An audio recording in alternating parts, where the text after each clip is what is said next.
Welcome to the Tiger Interview Series. In this episode, we have our Pittsburgh director, Tim Jones, interviewing the head coach of Allegheny College, Brandon Crum. Allegheny College is a liberal arts school in Meadville, Pennsylvania, with a strong baseball program. Coach Crum shares his player development philosophy, his recruiting strategy, and how you can get noticed by a college program. We hope you enjoy the conversation. What's up, everybody? Coach Tim again with Pittsburgh Tigers here. Happy to be back and doing some more interview series again. We've gotten through all of our crazy seasons and tryouts and ready to get back at it. So today I'm bringing a unique perspective to the table here. We have Coach Crum from Allegheny College. We have some unique ties with Coach Tom, our 18U coach, and our new assistant director, Nick Tarassi, played for him. Which is unfortunate. No, I'm just kidding. So we're excited. We're going to cover a couple of awesome topics today. We wanted to get a new perspective to help our parents understand some things where this insane, crazy D1 or bust mentality has been running amok like no other for some reason. We are going to be talking about some percentage of scholarship money, versus the real cost of tuition, how to decipher what that actually means. We want to educate our parents a little bit more on that. We're going to touch a little bit on how you become a player and growing into a coaching role. What has changed over the years from what you've seen, and just recruiting through COVID. Recruiting on a smaller scale from not a D1 school to a smaller level school. I went D2 myself, so I know way more into that world than anything else. Going into the D3 school here with an amazing academic background, and for our followers who watched any of our videos in the past with Tommy Vina, he played football for Allegheny College. So we got a lot of nice ties to Allegheny College here right in our back door. So open it up to you, Coach Crum. Give us a little introduction. Tell us about yourself. Yeah, welcome. Glad to be here with you. This is pretty cool opportunity.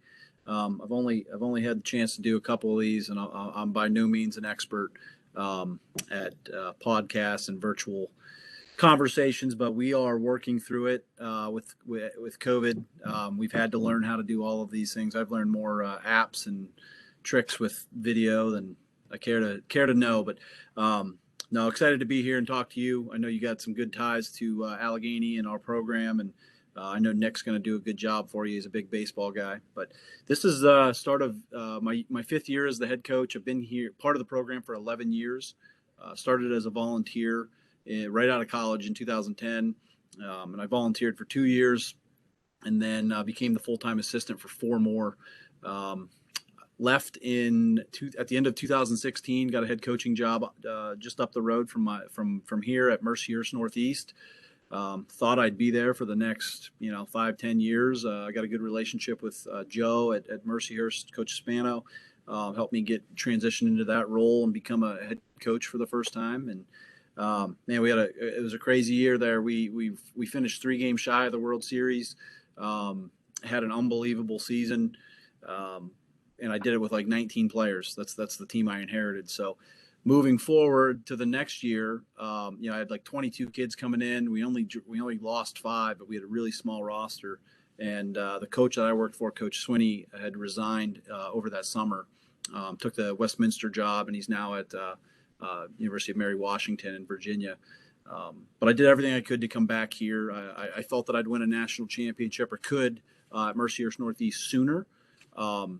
But at the end of the day, just like players, it's about a lot more than just the X's and O's and the baseball stuff. But the resources, the academics, I'm more of a relationship-based coach. Those things are really important to me. I wouldn't be able to do my job if I had to not build relationships with these guys. So the junior college market was not for me. I didn't like having to be a salesman on top of a salesman. I'm already trying to get them here, and now I'm trying to push them out. I want to build relationships that last forever. I want to go to their weddings and see their announcements for children, and I think that's a little bit more sustainable here and at this level and in this organization. And just the resources alone and the outcomes, man, the stuff that these guys do when they leave here is what impresses me, and what drew me back here is to be a part of that. It's a really special place with great academics, and what that means to a lot of people means it's really hard. Well, sure, it's a worthwhile investment. And I think in the world that we're in, and then we're going to cover some of these topics, you've got to find the right fit, but you've got to make the right investment. And that's some of those things are kind of clear cut, and some of them aren't. And I think there's some gamesmanship and how that's played. But the one thing about that I love about Allegheny is when the guys leave here, they're all doing something pretty impressive. And if they come in without a plan, what they want to study, it'll find them. The career path always finds them. I could have told you Nick was going to work in baseball a long time ago. That's just his makeup. You touched on a point that we as Tigers really push to our directors, our players, our families. It's kind of like the bare bones of starting the foundation of anything that we do when it comes to building relationships. When you make it about the people, good things happen. And that's how you grow organically the right way. And you put your own unique spin on it, your own touch on it, however you will. But when you make it about relationships, you can, we've had teams in St. Louis, we've had teams here, first year teams get destroyed, right? But you develop those players, you build those relationships, they come back, they're hungry, they want more. Now they go and they kick some butt right after that, right? And it's a good piece to kind of transition into our first topic.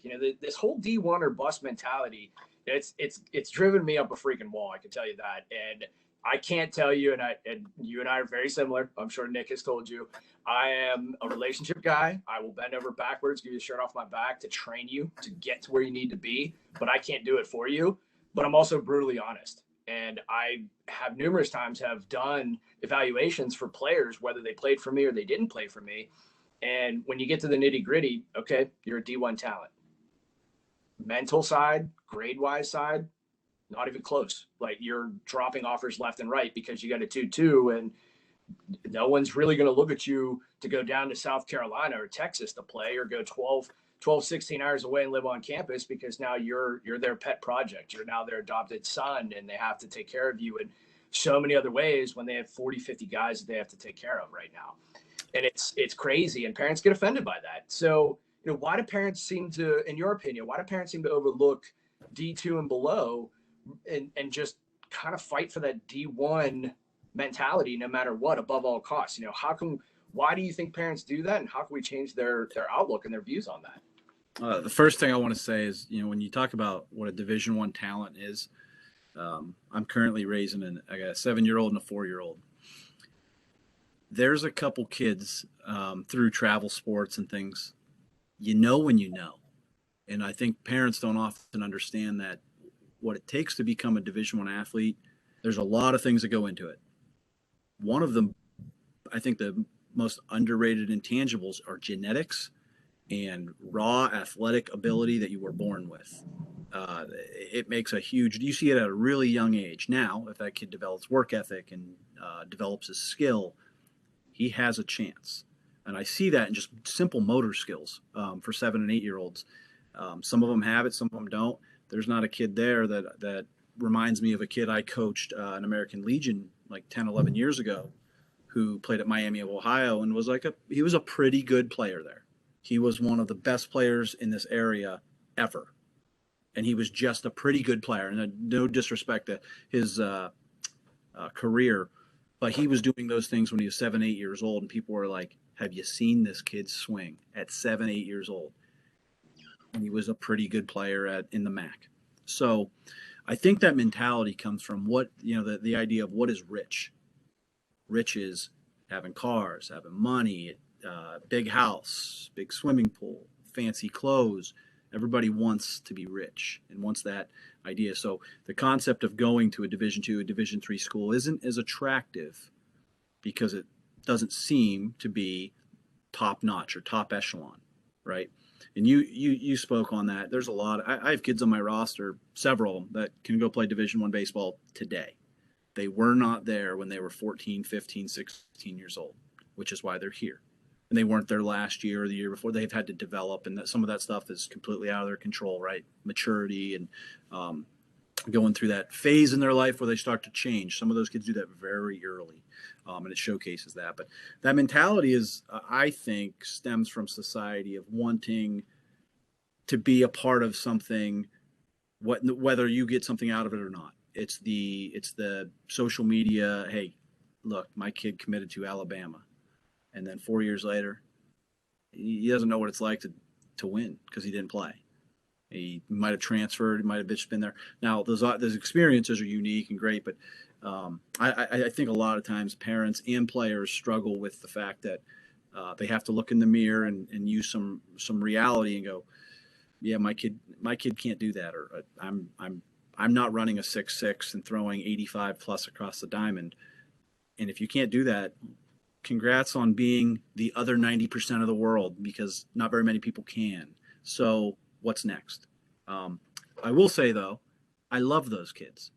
I don't recruit kids that grow up with an Allegheny A on their wall. To me, they don't have that. I want to play. I want to play. I want to go to Notre Dame, and I'm still waiting on them to call me. So I grew up watching Rudy, and I loved it. That's where I wanted to play college baseball. They never called, and eventually reality had to set in, right? And I started looking elsewhere. That's everybody, right? They should have high expectations. They should want to go play in the best baseball team or in the best conference in the country. Well, it's not for everybody. And when it's not, all right, what are my other options? And you should still have the same want. You still want a big school mentality. You still want the feeling that playing for Pitt would give you. But not everybody's going to get a chance to play at Pitt. So find the school that makes you feel that way, where you're going to be celebrated versus tolerated. And, I think a lot of that just has to do with reality and going and watching college baseball. I think in the last couple of years, I think the baseball has improved tremendously. And when I say that, I think everybody's back end of the roster is so much better. That's at least what I've noticed. Like, I think we have a really good team, really talented team. And I think that's because the depth on our team is so much better, because the back end players can really play. And in 2013, we played in the conference championship game. And as the last time we've been there, this team would absolutely smoke that team. But that's only because I think the depth was so poor. Not so poor, just not going to help us win a lot of college baseball games. Now there's guys, I'm 6-7 deep in the outfield, because every single guy can play and they can hit, and they've got to separate themselves. So I think getting out and watching some games and taking your kid and just saying, you think you can do that? I've been watching you play since you've been, if that comes from the parents, it's going to go a lot further with the kid, because nobody wants to tell their kid, hey, you're probably not going to play for Vanderbilt this year. But not every kid's going to be a doctor or the president either. And it's just reality, and it's totally okay to want those things, not get them. Now what's next? Because after baseball and after college, that's life. You want something, you're not going to get it. What's next? It's just about understanding and going to good people that can give you honest evaluations. If you're a parent and you're not very good at evaluating, where the kid's skill is, take them to somebody that'll do it for free. Because if you're going to pay them, everybody's going to feel better taking that money and telling you something that may be a little bit more inflated than it needs to be. But you want an honest eval, it's usually for free. And I think that stuff is invaluable. But being told that, these are the schools and the ranges he should look. And that's a hard conversation, but it's gonna set you up for more success guiding your child to the fit that may be for him. Those are some really, really incredible key points. Set your goals to be lofty, go chase them, work your butt off, be in the gym. And it's just like being on a field on a team right now. You deal with adversity. If the door doesn't open for you, what's next? Do you want to be the dude? Because all of our players, all the parents that are out there, their kid's the best. Little Mikey, little Johnny, they're the best player on the planet. They have X, Y, and Z. They do this. But then they play a team and they get destroyed, and then their character overflows and it's poor, and it's okay. Well, guess what? You just proved that you can't be that guy, but you want your kid to play, and you want him to play all the time. It's very difficult to do that once you get to college, especially as an incoming freshman. Really difficult. Yeah, and if it doesn't work, then what's next? Like, you want to play. You want someone to rip that uniform off of you before you're done. That's the mentality that you need to have, and that strong desire. But it's also for the parents. We try to push our parents to go watch a game. Just see where your kids rank up. And if you got guys that you play with or you play against and they're getting offers and they're signing somewhere, envision yourself and compare yourself to them. Where are you? What are their flaws? What are their strengths? And compare them to yours. It's a big difference. And especially getting out there to play so parents can understand it. But I think that is the biggest aspect, is getting those parents to understand, hey, there's an opportunity here. Let's go get it. Let's go to this. And it's a good segue into the next question, where we get this question somewhat often, and I kind of propose it to our parents to make them think. A lot of times I think we stand out a little bit more, because when we talk to our parents that are starting the process of looking at colleges and trying to talk to coaches and figure out what would be a good fit, we talk percentages where they'll say, okay, well, we're looking at this school or this school. It's $40,000 and I'm getting 10%. Well, this school is 50 grand and I'm getting 13%. Well, that's fantastic. But did you do the math? Because what's the real cost that you're going to pay? So sometimes percentages aren't exactly what they appear to be, and being in your shoes, where you guys do, educational scholarships for these players, where we tell them grades matter. Kind of touch on your perception and how you work that percentage, and how you might explain it to some incoming potential players that you're trying to recruit, so that way they can see what I'm trying to say to them, but they're just not listening at all. Parents, you're going to pay a lot of money for your kid to go to college. There's a really high percentage chance of that. Let's just right there. No matter whether they're Division I or not. I mean, like Division I, where they, if they're offered a spot, it's 25% or something like that. That's awesome, but it's not very much. We have this conversation with kids we're recruiting, especially locally, like from the Pittsburgh area. There's so many schools in Pennsylvania. You got the PAC schools right in the around Pittsburgh, and then the PSAC schools. And surprisingly, and I always tell these kids, wait, let it play out. And what we found is a lot of times, even for some of these state schools in the PSAC, our final package will be more affordable, because we give substantial merit scholarship if they qualify for it. Whereas you can go to a state school and you might get a $500 business scholarship because you're in the business program and you have a 3.9 and a 1,300. So that eliteness as an academic student got you $500 for 4 years. Those same grades will get you, well over $30,000 a year here. So what I try to explain is, and I try to get involved in this process quite a bit, is that I don't want you to think about spending money. And I tell this to the kid, even if his parents are here and they're probably going to fork the money over. I say, what do you want to do for the rest of your life, and how do you want to live? And you got to think of it as an investment. And the reason I talk about it like that is, if you're investing in yourself, you're going to try to reach goals. You're going to go to class. You're going to do your homework, because you're investing. I'm spending money to learn and be challenged, so that when you leave here or any school, you have skills that play very loud on paper.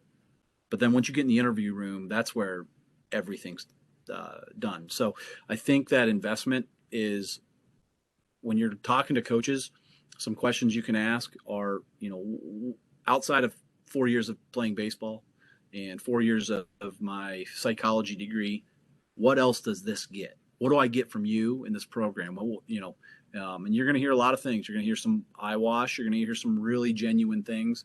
And the one thing I try to, make sure that when they leave my office, what they know is that what we're going to do is we're going to take care of them like they were our own. And, that's, I'm fortunate to grow up here in Sagertown, Pennsylvania. So 8 minutes north of Allegheny. So when I'm recruiting an individual, I'm bringing them to my community. And to me, that means a lot. So I want them to know that they're going to be well taken care of. We're going to help guide them in the right direction. And when we are done with them, towards that senior year or the end of, we want them to not be looking for jobs, but having job offers. And, I think that what then happens is you don't just go out and get a job when you graduate, like I did. You start a career. And when you start a career, I think everybody knows the difference between a job and a career. And, I think some of those things, that the small things you get from the structure that a program is ran, that's part of the value that you're investing in. And you have to learn, and that's why it's important to visit the college and get to know the coach. And I tell our parents, you can call me anytime. Here's my cell phone number. Call me anytime. We'll probably never talk about playing time, but you want to know if I can help your son do something academically, or as he prepares for an interview, a job, if there's something that's pressing on your mind, You want me to help push them another direction? Give me a call. They're a part of our family. It's a whole thing, because that's what wins. Wins and losses, championships. We're all trying to do that. Everybody knows that, but it's the small things in between that make up that the gap in that investment. When you're looking at that sticker price, that's the difference. Is what are you actually going to get versus what you expect to get. And for us, it's just making sure that they know that we're gonna, I coach you once, I coach you forever. That's my mentality. I had a coach tell me that when I was in the little league, and I've always remembered it. And I still see the guy, and I still call him coach because he smiles because he remembers that he said that. And I don't know if he knew anything about baseball, but he was a good person. But that meant a lot to me. But I think you've got to know what you're going to get for the value that you're spending. And when you start looking at higher academic schools, the price tag starts pedaling uphill fast.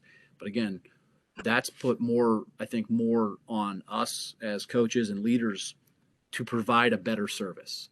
I don't like telling kids it's the total cost might be $64,000 to come get a degree when we all know you can get it online. You can go to a more affordable community college, junior college, whatever. What are you going to get? What does this get? What do you get for this? And I think that's put more on us to take more of a role in their future. And that's something that we try to sell and make sure kids know that, like, I want you to, when you leave here and you're a 2-time all conference pitcher, I want you to go be a 2-time employee of the year immediately in your next job. Right. Those are the things that we're trying to do, because that makes them more successful. And this is a business, right? If they're more successful, we're going to get updated L screens from them when they get a bonus check someday. So it all works together, and that's part of growing the family and the organization. We use the hashtag the congregation. A congregation is a pack of gators, a family of gators. And my old assistant found that, and he's like, "This is what we're using." And I said, "All right, you're the man, you got it." But that's taken on its own direction in that's what we've become. And I think a lot of it's just been like, what can we do that we're going to be really good at? And then just with the personnel we have, that's making a tight-knit group that wants to win everything we do, very competitive in the classroom, competitive in the off season, playing pickup hoops. I have guys that fight over who holds the door for one another. But I love that. I've created a competitive atmosphere where there's a winner and loser and everything, because we want to create a disdain for losing. And that's long past baseball. That's life. It's easy to sit back and be a loser. It doesn't take a whole lot. It takes a whole lot to go out and try to be a winner, because you're going to get punched in the nose. You're going to run into roadblocks. You're going to run into global pandemics where you get furloughed and never get your job back. There's going to be setbacks. So what we're trying to do is those gaps that we fill in, that investment is preparation for a kick in the ass, because you're going to get a whole bunch of them, as you know. Everybody here listening will know.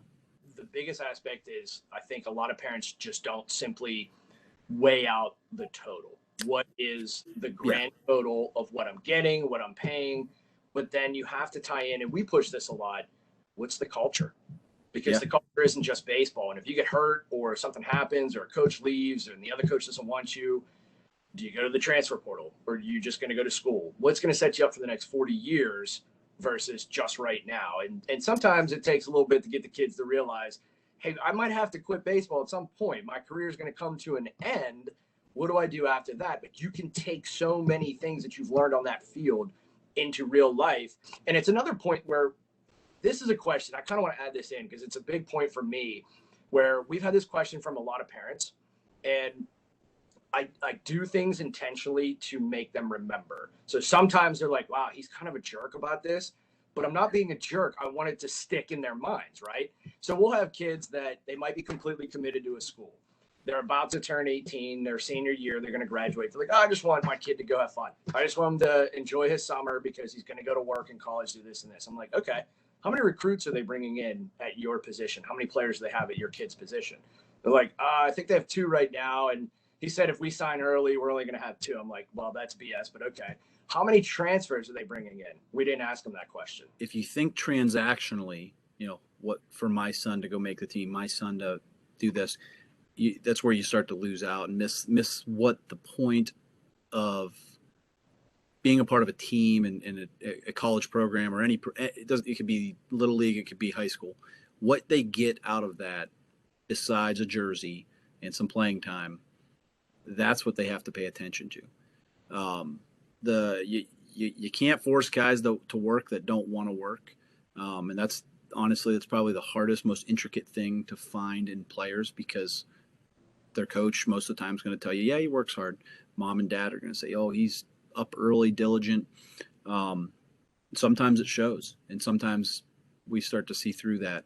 But I think that the idea of not playing baseball to take a summer off, you better be pretty darn good, and you better get lucky when you show up in the fall. And we, every year we have one or two guys that doesn't take the weight room as serious, take the conditioning as serious, and then when they get here, and it's always freshmen, they're blown away by these guys are all in better shape.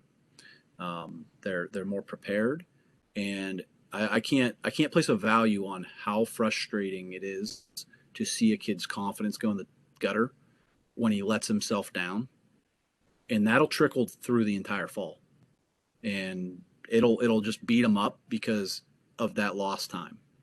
Now, if they don't play baseball because but they're training, that's fine, right? But they need to be doing something, because you're not just going out and trying to make the team this year. It's baseball, nobody's safe, right? It's a what have you done for me lately kind of sport, and who's hot, who's not. So you're not going to always be good, but you got to be prepared. Dress for the job you want. Same thing, prepare for the job you want. And you've got to put the time and effort in, because these kids, especially in the next few years, freshmen are going to come in and play against sixth-year seniors, fifth-year seniors. They're going to be 22 to 25 years old. They're young. They're not even young men anymore. They're men. And there's a huge gap. I don't care what they do to come in prepared. Unless they're very mentally and physically advanced, they're going to find some struggles, because the 24-year-olds who have went through all this stuff already, they're not worrying about the things you're worrying about as an 18-year-old. So they've got to be prepared right away. And so those ones that don't take it serious, I mean, they could go into certain programs that have 50 to 70 guys, and it's not going to go well. And then they're quickly, more times than not, I'm assuming they're either not playing and just going to school, or they go straight to the portal. And I tell people all the time, it's so hard to get recruited once. It's unbelievably difficult to get recruited twice. Everybody in the portal has a story of why they're there. I don't have time to listen to them all, right? So usually I don't. But that's why that portal we've went through it once, just searching through it, and I'm blown away by how many people are listed in there. It's only getting more. I have 4 kids going into it as seniors, moving on, which only hurts your 17-year-olds, because every coach, as much they can have morals and want to say, you know what, I want freshmen. No, they don't. Freshmen don't play very often. Statistically, they want to pick up a couple 4-year seniors, or seniors that have played for 4 years, that have 2 more years of eligibility, because that makes them a more mature team, more physical team. The teams can get dangerous. If they have master's programs, they can get dangerous fast if they do it the right way. So these kids need to come in more than ever before, more prepared, because they're going to be facing kids that are 4 to 5 years older. That's at times an unfair advantage. Sure. Those are huge points, and I'm really hoping that a lot of our parents start to see that. They take it to heart. This is important. Even if you're not playing, you have to be prepared. There's no way around it. You have to be prepared. Talking about yourself, what triggered you to continue with the game, moving from a player into the world of coaching? What drove you to that? There's a couple different answers. One, I grew up in a family that my grandfather coached baseball for over 30 years, passed away last November. He had me around the game at a very young age. My dad played baseball, had me around the game at a young age. Happened to be lucky enough to be a captain of a couple different teams through high school. I always had that ability to, I made mistakes, but do what was right, because it was required of leadership. it was required for you to do those things as a leader. Go to college. My senior year had a fantastic year. Transition back home. I start my job selling insurance.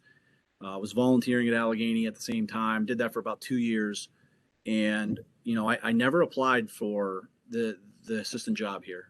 The coach asked me, said, "Hey, would you be interested?" I've interviewed a bunch of people, and I had it kind of. I honestly felt like I wasn't qualified enough. I didn't think that I knew enough about the college business side of things. I was clueless. But at the time, that's not what he was looking for. He could, I could be taught those things. But then once I did it, I'll never forget this. The first day I started working as a college baseball coach, where I was actually getting paid more than just, $20 for McDonald's meal money. I'm dragging the field at like noon.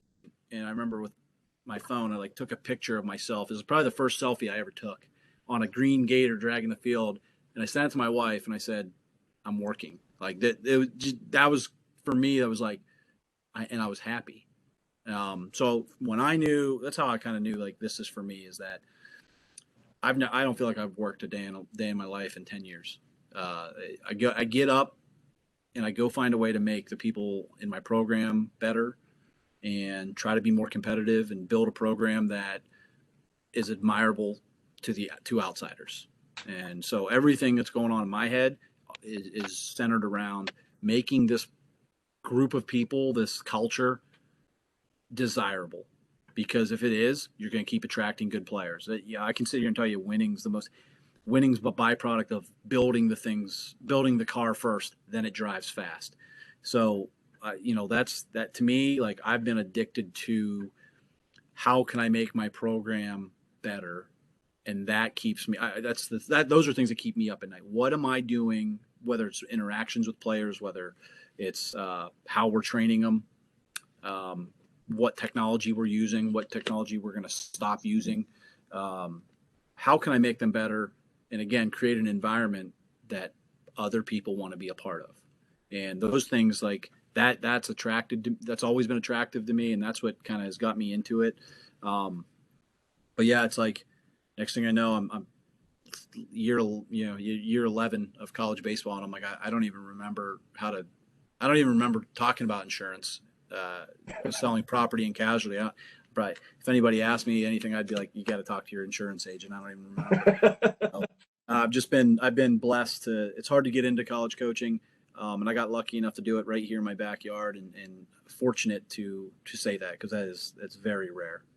Absolutely. It's a passion. It just drives you. You kind of never wanted to hang them up, right? You just wanted to keep going with it. And it keeps you young. And, I think that, I like to go out and get ground balls. I throw a lot of BP, and every once in a while I'll jump in the cage. I'm going to do it as long. There's going to be a time where I'm like, nope, can't do that anymore. It's going to hurt. But I learned that from Dan Bertolini over at Mercy, or he was at Mercyhurst Northeast before me, and then he's at Youngstown State's head coach.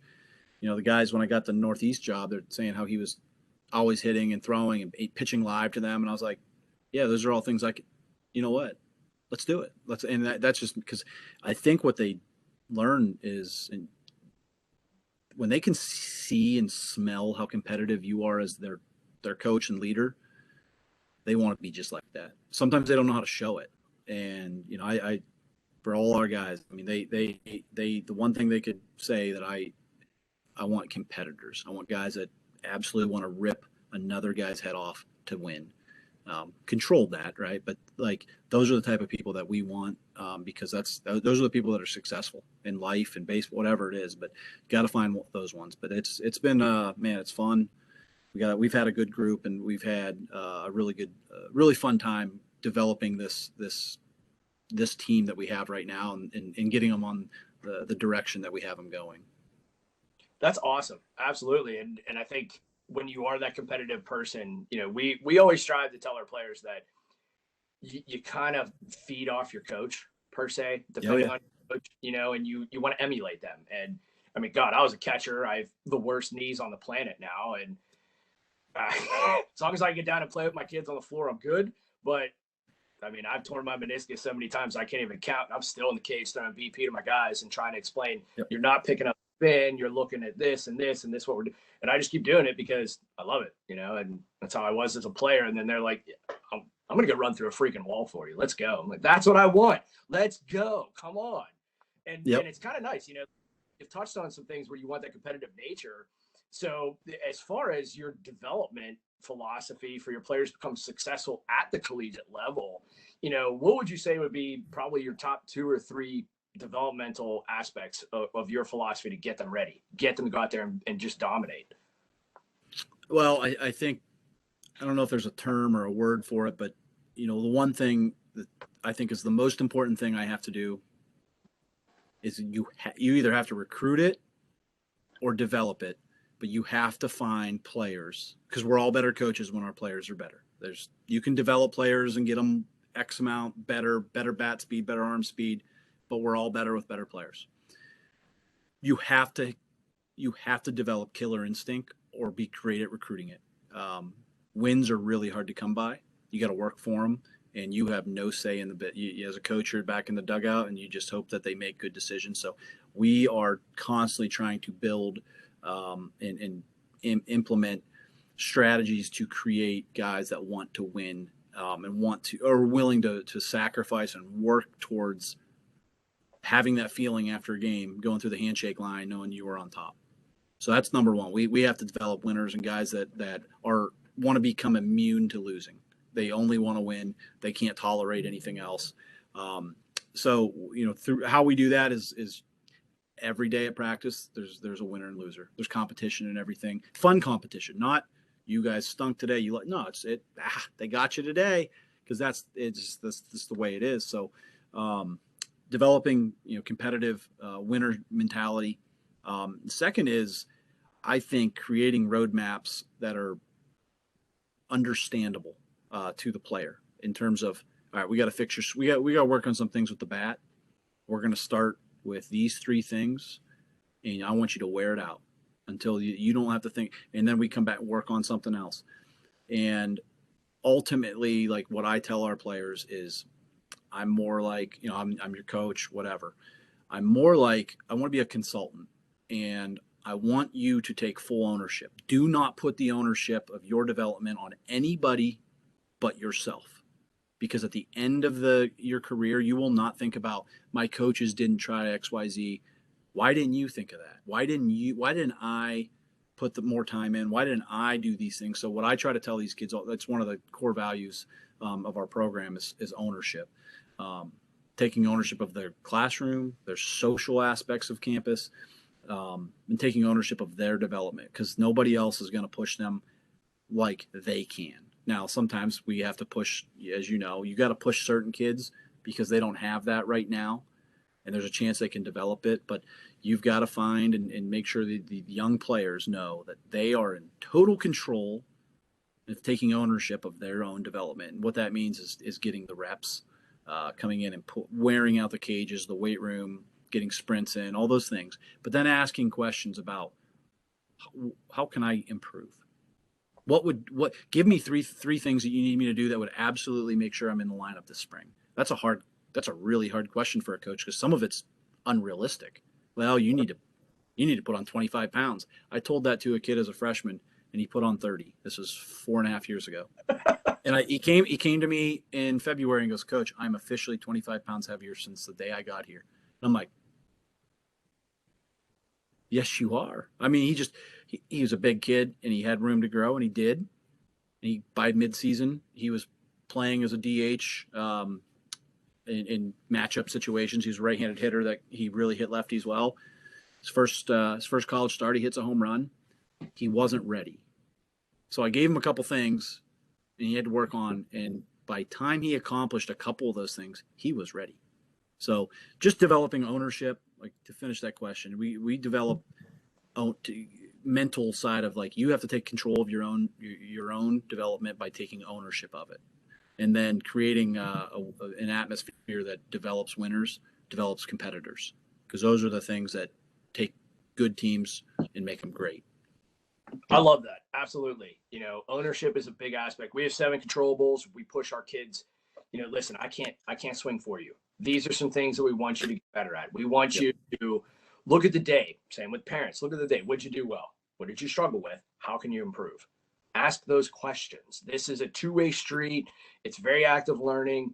I can't teach you if you're not responding to me, or if you're not coming to me and saying, Coach, this is where I'm struggling right now. This is where I need to improve. This is where I need to get better. I could give you those aspects, but you also have to have the desire to do it. Go out there and want it. The other thing, Tim, too, when people talk about development right now, it's not Rapsodo. It's not hit tracks. It's not blast mode. We have hit tracks. It's awesome. The guys love it. They wear it out. That's not development.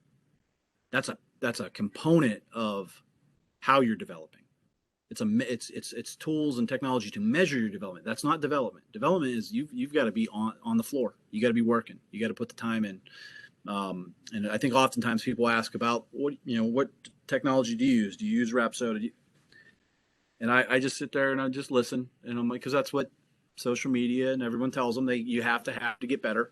And I just okay, and I say, well, we have those things, but if you can't hit the ball, and you're swinging and missing a lot, hit tracks ain't gonna tell you anything. You're gonna have a zero exit velocity and a zero launch angle because you didn't hit it anywhere. So I think those pieces are crucial to helping develop players, but having the technology itself is not development. And I think we have players that we're recruiting that, well, this school uses this and this school uses this. And I'm like, okay, that's fine. If you have the work ethic to use that to your advantage, it's going to make you a great player. But I don't care about any of that unless the player has the makeup to utilize that technology or your one-on-one coaching. Because we could coach a kid one-on-one all day long, but if he doesn't work on it the second we walk away, we'll be talking about the same thing next Monday. And in baseball, it's a game of reps. You can practice one thing 10,000 times and become really, really good at it. But you've got to be willing to put the reps in because somebody else is. Absolutely. Those are helpful tools. Yep. Help you along the way. But if you're not putting the work in, they're meaningless. It's pointless. It's a waste of money. You have to be able to put the work in order to see those results. And you can use them to help you get results. But if you're not swinging, if you're not doing what you need to do, if you're not doing bullpens, you're not working your core. Can't tell you how many times I have to explain to kids your core is your entire midsection, not just your abs. Like just educating them more and more. It's insane. Yeah. It's crazy. Having a big strong butt is a good core too. Yeah, there's so many intricate details that go into it. It's crazy. And that's great advice because we want our kids to do that. We say that a lot, but hearing it from college coaches where no, they're not just blowing smoke, right? They're being honest. They're telling you this is what these guys are looking for. They're telling you now, so you have years to develop that and work on it. And this is what they expect because they don't care about your data if you can't actually do it. My phrase is you can have the most beautiful swing on the planet. You can mirror Ken Griffey Jr. 100%, but if you don't hit the ball, it doesn't matter. It's a waste of time. So why do it? So you got to be able to make contact. You got to be able to do it and put it all together. Kind of wrapping things up, going into our last topic here. I want to just touch on just some of the little details of your style of recruiting at the smaller college level. You know, what do you've already talked about, you know, what you look for in players, the athletic ability, you know, grades, parents, et cetera. You know, you touch on some of those things that you look at outside the box, where a good example is we tell our players and our parents, you're getting recruited as much as your kids are. If you act out of control 100%. at a tournament, you know, your kid's getting crossed off because of you. If your kid has a poor warm up, he's goofing off, he's getting X'd off. They're finding ways to cross your kid off. So everything matters when you are there. Don't go to the dugout in between innings or during the game. You know, don't yell at the umpires. There's a lot of aspects that go into it. You know, what are outside of the athletic ability and guys that can play and that are competitive, what are some unique aspects that you would want parents to understand and players to understand what you look for when you're recruiting them? I'll give you three examples. I think I have three pretty good ones. Years ago, probably 2013 or 14, recruiting a kid from Montour, and his mother had just had knee surgery. So she's in a wheelchair. His dad has to work, so their neighbor, who was in education, wants to come with them. Long day of wheeling that wheelchair around, The guy that was with her, their neighbor, is an older guy. And right at the end of the visit, now this player played basketball at Montour, and they're in the Western Finals, and they have a game in like 2 days. So he's like, I have to be. We started the visit early to get back at practice. Long story short, neighbor falls down some steps, breaks his leg, goes into like cardiac shock. Ambulance have to come. They take him down to the hospital. And I say to Rob, I said, Rob, so his mother went to the hospital with him. And I said, she was going to go there. And I said, Rob, I'll drive you back to practice. I'll drive you back to Pittsburgh myself. And then the guy was fine. Everything was good. And he said, no, I'm not leaving my mom here. He goes, I don't care about that basketball game. I'm not leaving my mom. That to me was like the final. I was like, after that, I was like, we have to get this kid because of the type of person he was. And he was awesome for 4 years for us on the mound. That showed me that he was a human. He wasn't just trying to, it would have been easy for him to go, okay, coach, since you're advising me to go back to practice because I should do that for my team. He wasn't leaving his mother behind. That is, to me, one of my favorite stories and things that I watch for. So, a second one, we go pick up me and an assistant coach. We go out to Cleveland to watch a kid we're recruiting or that's already committed. We just want to see him 1 or 2 more times. He's going to be our next shortstop, we think. And we go out and watch him. He plays for maybe one of the worst baseball teams we've ever seen. Inner city Cleveland team. And then there's him. He was the best player by 100. And in between innings, as we're watching, my assistant coach, Coach Jones, gives me an elbow and points, and there's Jake running for foul balls. Jake needs to do nothing for this team other than go be the best player, because he was. And in between innings, he's doing this. And what I liked about him is he kept, in between innings, he'd sprint out to short, and he'd always have an extra ball in his pocket because the third baseman and second baseman would overthrow or underthrow the first baseman, so he wouldn't get the reps he wanted. So he'd pull the ball out of his pocket and throw it to first. He liked to field the ball, so he would do that. And I'm like, this is exactly what I want. And in between innings, like in the 6th inning going into the 7th, he's not out there. And we watched him do it for 6 straight innings. I'm like, where is he? I'm looking in the dugout. He's on a knee, strapping up the catcher who made the last out, helping this little freshman catcher. And like I said, this team was they were rough. And there he is helping this freshman catcher who made the last out. Bases loaded, 2 outs, doesn't get it done. And it was like a 2-0 game. Kid's upset. He comes in and he's helping strap him up, get him ready for defense. And he was sacrificing going out and getting those reps he wanted. After the game, we went up and talked to him and his parents. And I just told him, I said, if you never play or field a ball at Allegheny for 4 years, you always have a spot with us because we're going to make everybody better. And because he just cared about people. It would have been so easy for him to act like, oh, these guys stink and I can't believe they're my teammate.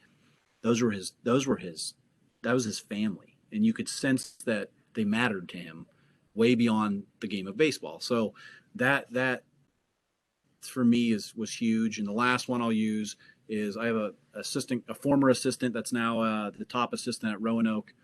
And he sent me a text and he goes, thank you for telling me one of the most important things we do is watch kids play catch. And I didn't even remember telling him that, but when I go to the field, I almost always go early. I won't stay the whole game. I just want to see, might want to see a couple things. I might stay the whole game. I want to see how the kid takes. You can learn a lot by how he warms up, how his arm action is when no one's watching, how serious he is about keeping the ball in front of him. Does he block it when his partner throws it in the grass, or does he waylay it and it hits off the fence a bunch of times? Does he take care of the baseball? No, I don't care what position he plays. Does he take care of the baseball? You can learn so much about a player from the time he walks out of the dugout to go stretch and play catch. And I bet you 3/4 of our roster, when I went and watched those guys play, especially the local guys, if they did those things, I was like top of the leaderboard. Like those are the things that we can say all day long. That's what we want. You can't make them do it. You can if you want to be a dictator and, if you don't do it, we're going to run. I don't want to do that. I'm not a cross-country coach. I just want players that absolutely love to go prepare because this game is meant to be fun. It's not football where you're going to get your head whacked and you're going to tackle, and it's a tough game, but you can have so much fun, and playing catch is should be one of the most fun things you do. So that's just one more example of just going out and watching the little things that we look for. When players introduce me to their parents before I get a chance to introduce myself, I love that stuff because that means he was raised to be an adult. He's slowly coming out of childhood, and holding doors for his parents when they're here on campus. Dressing, you don't have to wear a suit and tie, but leave the ripped sweatshirt and joggers behind for the day. So just dressing like it's an important event. Amazing. It's amazing. I bet you in the last 7 years, I've had 20 parents give their kid an elbow because he's slouching on the couch during our conversation. I can't believe those things happen, but I can believe those things happen because I see it. And it's like they don't know what they don't know. So usually I'll just say, you tired? You didn't get enough sleep last night? Were you up studying? And I'm like, I'm just messing with you. Sit up. And right there, I can usually tell, is this going to go well? Or not? Or is this going to go? If he takes to it well, I'm like, all right, he's coachable. But I'll call him out right in here because I need to know. If he's going to show me those red flags, I need to know that we can work through them because they're 17-year-olds. We were all the same, and but there's leniency there too because they are young. So those are some small things that I think the character stuff goes a long way. How they reach out to us matters. I don't want mom and dad emailing me about their kid. Usually, if they do, I'm going to say thank you for all this information. I'm really looking forward to meeting you. Please have Tim reach out to me personally so we can get this ball rolling. Some do. Some will respond back. Okay, thanks, coach. He's really good. You're his parent. You should be his biggest fan. I'm my kid's biggest fan. But you've got to let him do this because once he gets here, there's nothing you can do to help him with playing time and help him develop. It's got to be on him. So those are some things that I think we look for in a small snippet. Those are awesome. I absolutely love those things. And it's a mirror image of what we try and teach our kids. Yeah, you're a great ball player. You're an amazing ball player. But if you don't have it in here and you don't have it in your heart to go out there and do it and do what you love, even in a bad situation, listen, you're the pitcher. Yeah. Second it leaves your hands, can't control what happens. Teammate makes an error. Hey, go be the first guy to pick them up because we all know, baseball gods know, that ball's going to find that kid again immediately. Make sure. The game knows. Oh, it knows. It finds you. Don't let him walk on eggshells. Be the first guy. If you're that guy that picks him up, he's going to be back to being calm, collecting, cool. Baseball's a game of failure. Everyone makes errors. That's life. We just saw some last night in the World Series game. It happens, and it happens at the highest level. So let's be that family. And even when you're in a bad situation with a bad team, the way you carry yourself matters the most. And it's very crucial for our parents and our players to know that. And I can't tell you how many times I heard my guys, listen, just for the love of God, please be dressed before you step into the dugout so you look prepared. And that makes you prepared, get ready to go and get ready to play. And when you're ready to play, take it seriously. And if guys aren't there, be that leader. Who wants to step up and be the leader? Who's going to rise up today to this occasion? And I ask my guys, when I coach my own teams, I ask my guys, give me your goal for the day. And usually they'll start with, I just want to, I want to hit the ball. I want to hit the ball today. Well, that's fantastic. That's a goal every day for literally everybody from the time they're 4 till now. Give me a realistic goal for this game. That way I know that they're prepared. And if they're not, I'm going to have to make a little switch right there for that game just to get them prepared. And you touched on some really huge topics, a lot of them more so for our parents that are huge, which is a big aspect that I wanted to get out of them because we're trying our hardest to tell these guys, hey, listen, there's a lot of colleges around. Get to know them. Go see them. See what they're about. See what they have to offer. This is what their coaches are looking for. And believe me, I'm becoming dad now because I'm saying the same things that their parents are saying. And now it's starting to sink in because coaches are saying it. And being prepared, having good character matters a lot, and just, do you have that internal drive? Do you have the desire and the fire to go out there and make yourself better? So, I can't thank you enough for coming on and talking with us. And hopefully we can do this again at some point and come up. I'd like to personally meet you instead of just message you and talk to you through this. Come on up, man. We'll come on up and come on up. We'll talk. we'll talk hitting, talk baseball, whatever you want, man. I love this. This is really good. Equally just as good for me. This is a good problem to have, that we're trying to educate parents, educate players on how to be more recruitable or more suitable for college. That's a good problem to have, because that means we have a lot of players that are eager. That's what we want. We want to build that pipeline, that foundation. And if you don't mind, just kind of wrap it up for the last final statement. Give our viewers probably 2 or 3 things that they can do to get on your radar personally. Yeah, if a player that is looking out for us, I have to get 75 emails a day, and you've got to make them authentic. I do not send mass emails anymore. I will take the time to send separate emails, because I think the authenticity plays. Same thing on the other end. When a kid emails me, "Hey, Coach Crum," with a B on the end, I'm like, delete. There's too many good players out there to be making those stupid mistakes. But, or they can't spell Allegheny right, or in their body of the message it says, we're really looking at Seton Hill and hope that I'm like, see what? They messed up the school. That tells me it's not, they're just blasting everybody.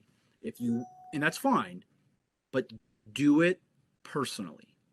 If you're looking at 10 schools, be on their radar and make that coach feel like this is a legitimate kid that wants to potentially come here, and make those contacts serious if the coach will have that. That's email me and don't stop. I'll respond. We'll get you on campus, or I'll come down and look at you, whatever it is, but be authentic with that. If you have video, share it every single time. When you update video, share that too. All right. It's amazing how, I can watch a video and be like, a month later, kid updates it. And I'm like, oh, I got to call this kid. Right. So just because of a camera angle or whatever, it could be that different. And so I think sending those videos is great. And lately, in the last couple of years, I've spent a lot more time calling travel and college coaches or high school coaches to ask for those details that I might not have right now. What's he like when things aren't going well? How's his family when he's on the bench? And, what kind of self-starter, self-motivated kid is he? Is he above average, below average? That doesn't mean he's going to get written off. It's just, okay, we got to work on that and help him take ownership of that. But don't go to the individual camps at the schools that you think that he is a fit for. You're going to see right away what the other kids that they're recruiting might look like. And then he has a pretty good stack. You'll have a pretty good idea of how he stacks against those kids.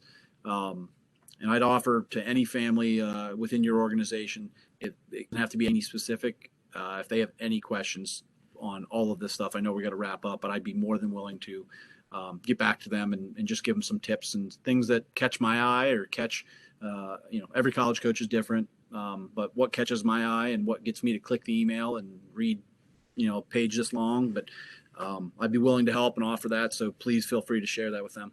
Absolutely. If you want to just kind of verbally state your email address, if you want to, or just baseball's website, feel free. You can find me on the Allegheny website, or it's bcrum, BCRUM at allegheny.edu. Welcome to have those conversations, because I think there's a lot of really great parents out there that just want the best for their child. And some of it's just learning how to reach that. And there's nothing wrong with that. I'll be in the same boat in 7-8 years. Awesome. Coach Crum, I can't thank you enough. I appreciate it. Thanks, Tim. Good luck this off season.